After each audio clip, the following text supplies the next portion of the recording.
সাইয়েদনা ইব্রাহিম, সাইয়েদনা ইসমাঈল নিজ হাতে কাবা ঝাড়ু দিয়েছেন, কাবা তৈরি করলেন। আল্লাহ বললেন আযিন, ইব্রাহিম এবার আযান দাও, হজের ঘোষণা দাও। সাইয়েদনা ইব্রাহিম আলাইহিস সালাম বললেন আল্লাহ আযানটা কারে দিব? আযান মানে ঘোষণা।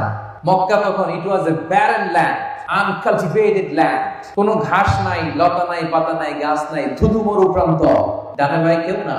তো ইব্রাহিম আলাইহিস সালাম বললেন আল্লাহ আযান মানে ঘোষণা, আমি যে হজের আযান দিব, ঘোষণা দিব, কারে দিব? কেউ তো নাই। আল্লাহ বললেন ইব্রাহিম তুমি হজের আযান দাও, ঘোষণা দাও, এই আযানের শব্দগুলো গোটা বিশ্বের সব মানুষের কর্ণকুহরে আমি আল্লাহ নিজে পৌঁছে দেব। তিনি আযান দিলেন, ঘোষণা দিলেন, গোটা বিশ্বের লোকেরা আসো, আল্লাহ তাআলা ঘর বানিয়েছেন, হজ করতে আসো।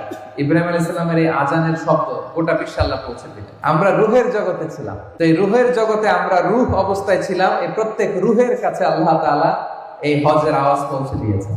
এবং সেই আওয়াজ শুনে যারা লাব্বাইক বলেছিল, লাব্বাইক হাজিরা কি পড়ে? লাব্বাইক আল্লাহুম্মা লাব্বাইক, লাব্বাইক লা শারীকা লাক লাব্বাইক, ইন্নাল হামদা ওয়ান নি'মাতা লাকা ওয়াল মুলক লা শারীকা লাক। হাজিরা লাব্বাইক পড়ে। তো রূহের জগতে যখন এই আযান আমাদের কানে এসেছিল, আমরা যারা লাব্বাইক বলতে পেরেছি তাদের নসিবে হজও আছে, উমরাও আছে। সুবহানাল্লাহ।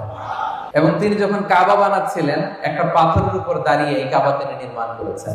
এই পাথরটাকে বলা হয় মাকামে ইব্রাহিম। আল্লাহ বলেন ওয়াত্তাখিযু মিন মাকামি ইব্রাহিম মুসাল্লা, তোমরা ইব্রাহিমের দাঁড়ানোর জায়গাকে নামাজের জায়গা বানিয়ে নাও। আল্লাহ তাআলা আমাদের সবাইকে নসিব করুন, আমরা যেন এই কাবার চারদিকে লাব্বাইক বলতে বলতে তাওয়াফ করতে পারি। আল্লাহ তুমি তৌফিক দান করো, পড়েন আমিন।